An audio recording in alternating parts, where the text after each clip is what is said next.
Question பாருங்கள். ஒருத்தர் ஒரு பேனாவை 25 ரூபாய்க்கு வாங்கி 30 ரூபாய்க்கு விற்றார் அப்படின்னா அவரோட லாப சதவீதம் என்ன அப்படின்னு நம்ம கொஸ்டினில் கேட்குறாங்க. நமக்கு லாப சதவீதம் கண்டுபிடிக்கணும் அப்படின்னா நமக்கு என்ன ஃபார்முலா? லாபம் டிவைட் பை அடக்க விலை இன்ட்டு 100. இதுதான் நமக்கு ஃபார்முலா. முதல்ல நமக்கு லாபம் எவ்வளோ அப்படிங்கிறத நம்ம கால்குலேட் பண்ணிக்கலாம்.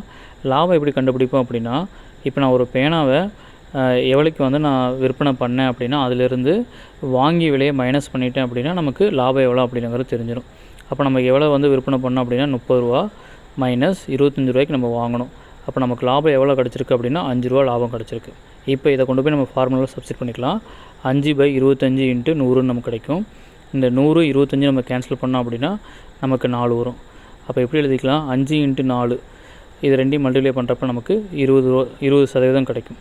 அதாவது அந்த பேனாவை நான் 30 ரூபாய்க்கு 25 ரூபாய்க்கு வாங்கி 30 ரூபாய்க்கு சேல்ஸ் பண்ணேன் அப்படின்னா எனக்கு வந்து 20% லாபம் கிடைக்குது. அப்போ கொடுத்துருக்க ஆப்ஷன் வந்து டி தான் நமக்கு கரெக்டான ஆப்ஷன். தேங்க்யூ.